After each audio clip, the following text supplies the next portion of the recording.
Obadia, bonjour. Bonjour. Vous êtes professeur de philosophie et vous avez listé pour nous 5 pièges qu'il faudra éviter quand on prépare l'épreuve de culture générale au concours des grandes écoles de management. Donc cette épreuve concerne la parole cette année. Alors dites-nous les 5 pièges à éviter selon vous. Eh bien, premier piège, Oui. qui consiste à imaginer que les correcteurs de l'épreuve de culture générale se contenteront d'un exposé de connaissances. Ils attendent plus donc. Ils attendent plus. Alors, ils valoriseront bien sûr les copies qui témoigneront de connaissances maîtrisées, mais ils valoriseront davantage les copies réfléchies qui parviennent à construire un problème, qui parviennent à élaborer une réflexion, à construire une réflexion précise, centrée sur le problème du sujet.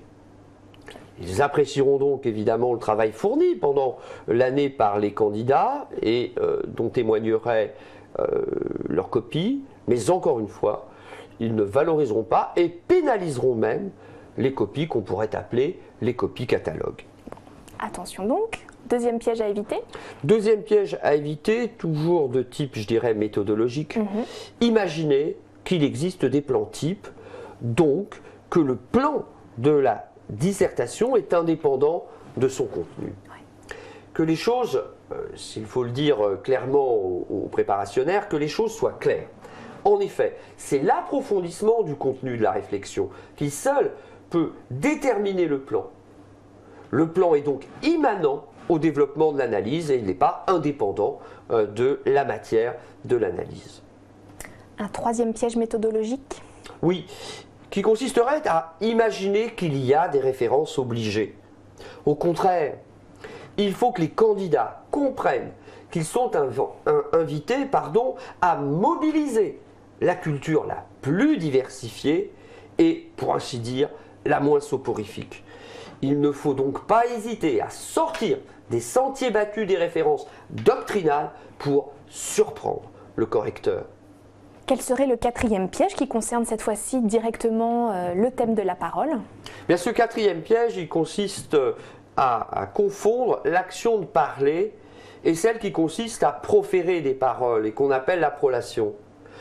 Cette distinction capitale permet en effet de lever au moins 2 confusions. La première confusion, c'est celle qui voudrait que l'individu proférant des paroles soit forcément un sujet pensant. La seconde confusion, qui voudrait, elle, que l'intelligence de l'animal, en l'occurrence, implique la pensée. Le perroquet étant alors considéré, en vertu de cette confusion, comme un individu dont le comportement intelligent serait, parce qu'il est intelligent, réfléchi. Or, ce n'est pas le cas. En effet, ce n'est pas parce que l'animal est capable de proférer des paroles qu'il profère des paroles qui expriment des pensées. Donc, si l'animal est capable de prolation, c'est-à-dire de proférer des paroles, il n'est pas pour autant forcément capable de parler si par langage ou parole, on entend l'exercice d'une faculté qui atteste l'exercice de la pensée. On s'en souviendra. Un dernier piège à éviter.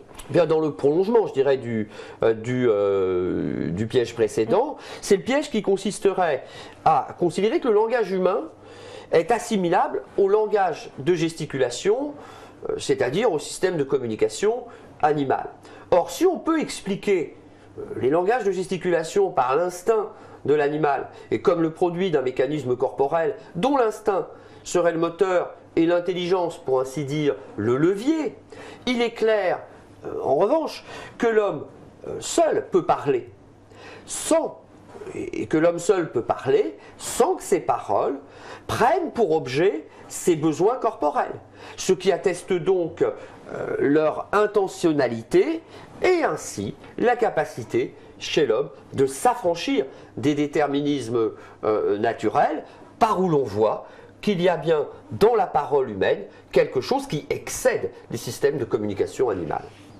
Encore merci à vous, Claude Obadia. Merci.